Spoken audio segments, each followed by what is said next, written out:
Akwụkwọ mbụ nke Samuel isi nke 28. O ruo na mgbe ahụ, na ndị Filistia chịkọtara mma ụlọikwu ha ibu agha ibuso Izrel agha. Akish wee sị Devid, mara nke ọma na mụ ka ị ga-eso pụọ baa na mma ụlọikwu, gị onwe gị na ndị ikom gị. Devid wee sị Akish, n'ihi ya, gị onwe gị mara ihe ohu gị ga-eme. Akish wee sị Devid, n'ihi ya, onye na-edebe isi m ka m ga-edo gị ụbọchị niile. Ma Samuel anwụrụwo. Izrel niile wee tiere ya aka n'obi, likwa ya na Rema bụ obodo ya. Sọl ewezugawokwa n'ala ndị na-ajụ mmụọ ihe na dibịa afa. Ndị Filistia wee chịkọta onwe ha bịa maa ụlọikwu ha na Shunem. Sọl wee chịkọta Izrel niile, ha wee maa ụlọikwu ha na Gilboa. Sọl wee hụ ọmụma ụlọikwu ndị Filistia, wee tụọ egwu, obi ya wee maa jijiji nke ukwuu. Sọl wee jụọ Jehova ase, ma Jehova azaghị ya. Ọ zaghị na nrọ maọbụ n'ìhè maọbụ n'ọnụ ndị amụma. Sọl wee sị ndị ohu ya, chọrọnụ nwaanyị nwere mmụọ ọ na-ajụ ihe, ka m wee jekwuru ya jụọ ya ese. Ndị ohu ya wee sị ya, lee, otu nwaanyị dị na Endoa nke nwere mmụọ ọ na-ajụ ihe. Sọl wee wogharịa onwe ya, yiri uwe ọzọ, jee yie onwe ya na ndị ikom abụọ tinyere ya. Ha wee bịakwute nwaanyị ahụ n'abalị. Ọ sị, biko, were mmụọ ị na-ajụ ihe jụọrọ m ese, mee ka ọ dịkwute m bụ onye ọbụla m ga-asị gị.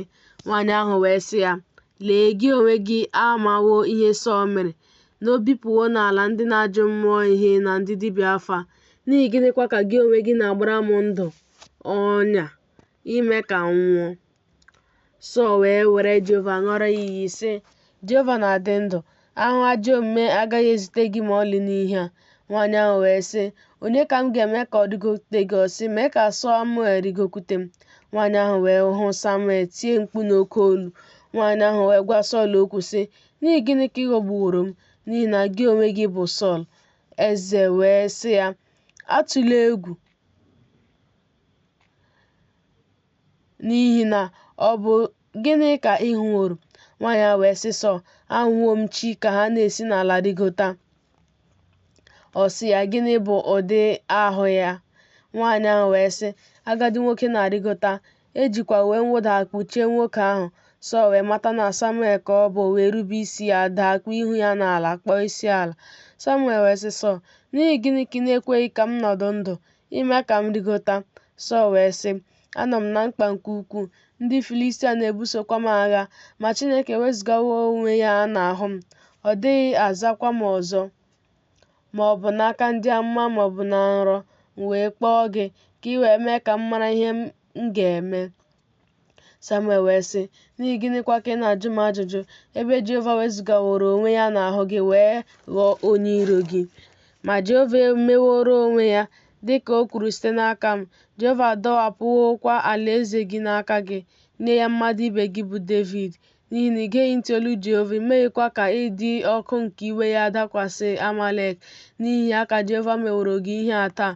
Ọzọkwa, Jehova ga-enye Izrel n'aka ndị Filistia tinyere gị. Echi ka gị na ụmụ gị ndị ikom ga-anọnyekwara m.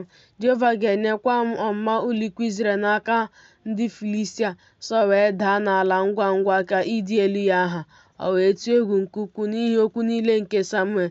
Ike adịghịkwa n'ime ya, n'ihi na o righị nri n'ehihie ahụ niile na n'abalị ahụ niile.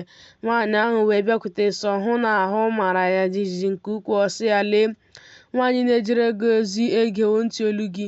M wee tinye ndụ m n'ọbụ aka m, nụkwa okwu gị niile nke ị gwara m. Ma ugbu a, biko, gị onwe gị gekwa ntị olu nwaanyị na-ejere gị ozi, ka m dọbakwa iberibe achịcha n'ihu gị, gị rikwa, ka ike wee dị n'ime gị mgbe ị na-eje n'ụzọ gị. Ma ọ jụrụ ajụ sị, m gaghị eri ihe. Ndị ohu ya na nwaanyị ahụ kwa wee rugide ya, o wee gee ntị olu ha. O wee si n'ala bilie, nọkwasị n'ihe ndina. Ma nwaanyị ahụ nwere n'ụlọ ya nwee ehi emere ka ọ maa abụba.